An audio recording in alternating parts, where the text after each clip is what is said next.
নামটাই একটা ব্র্যান্ড, দাদা বৌদি। বিরিয়ানি মানেই দাদা বৌদি, ব্যারাকপুর মানে দাদা বৌদি। ব্যারাকপুরে আসবো আর দাদা বৌদিতে আসবো না, এটা হতে পারে নাকি? একদমই এই ব্যাপারটা মেনে নেওয়া যায় না। আর ঢুকেই দেখো না, চোখ ধাঁধানো অ্যাম্বিয়েন্স, এত সুন্দর ডেকোরেশন করা যে সত্যি চোখ একদম জুড়িয়ে যাওয়ার মতো। আর খাওয়ার আগে এত সুন্দর ডেকোরেশন দেখে কিন্তু অর্ধেক পেট এমনিই ভরে যায়। যাই হোক, তারপর আমরা এখানে বসেছিলাম। বসার পরে আমাদেরকে এখান থেকে বলল যে টপ ফ্লোরেও তোমরা যেতে পারো, ওখানেও ভীষণ সুন্দর ডেকোরেশন রয়েছে, ওটা নতুন করা হয়েছে, তোমরা চাইলে ওখানে যেতেই পারো। আমরা তো আবার ডেকোরেশন প্রেমী, চটজলদি চলে এলাম টপ ফ্লোরে।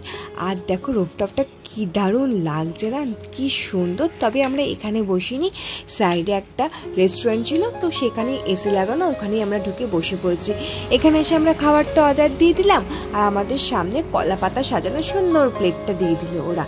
আচ্ছা, তোমরা কারা কারা আছো বলো তো আমার মতো একটু ডেকোরেশন প্রেমী? আমি কিন্তু একটু বেশিই আছি। আর তোমরা কারা কারা আছো অবশ্যই কিন্তু আমাকে কমেন্ট বক্সে জানাবে।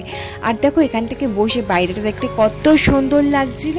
দাদা বৌদিতে এসে বিরিয়ানি ছাড়া কিন্তু অন্যদিকে একদমই চোখ যায় না। সাথে দেখো না, স্যালাডটাও কত সুন্দর দিয়ে দিয়েছে। আর এখানেতে ধনেপাতা আর পুদিনা পাতার চাটনি, এটা না আমার দুর্দান্ত লাগে খেতে বিরিয়ানির সাথে। আর ইদানিং আমি মটন খেতে একদমই পছন্দ করছি না, খুব একটা ভালো লাগছে না খেতে, তাই জন্য আমি এখানে নিয়ে নিয়েছিলাম চিকেন বিরিয়ানি। তবে আমি বলবো যে এর আগে আমি বহুবার এসেছি দাদা বৌদিতে, অনেক দিন আগে সেটা বরঞ্চ, কিন্তু তখন আমার যে বিরিয়ানির কোয়ালিটিটা লেগেছিল খেতে, এখন কিন্তু সেই তুলনায় কোয়ালিটিটা আমার অতটা ভালো লাগেনি। তবে হ্যাঁ, না খাওয়ার মতো না, মোটামুটি আছে। তবে এখন আমার মনে হচ্ছে নামে এটা বেশি কাটছে। যাই হোক, খেয়ে নিলাম তো ভালো করে বিরিয়ানি। সে রেস্টুরেন্ট হোক আর বাড়ি, আমি কিন্তু হাত দিয়ে বেশি খেতে কমফোর্টেবল বোধ করি, স্পুন দিয়ে নয়। আগে একটা ব্যাপার ছিল জানো তো, রেস্টুরেন্টে গেলে পাশে লোক দেখছে স্পুন দিয়ে খাই, বাবা কী মনে করবে। এখন আমার মধ্যে সেই ব্যাপারটা একদমই নেই। আমি মনে করি যে সবারই যে নিজে যেটা কমফোর্টেবল মনে করো সেটাই করা উচিত, লোকে কি ভাবলে না ভাবলে সেটা দেখার দরকার নেই।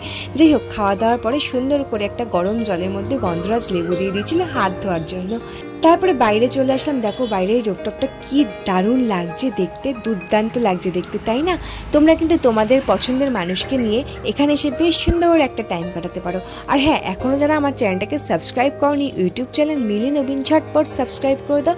আর যারা ফেসবুক পেজ থেকে দেখছো ক্রিয়েটার মিলি, ঝটপট করে ফলো করে দাও আমার ফেসবুক পেজটাকে।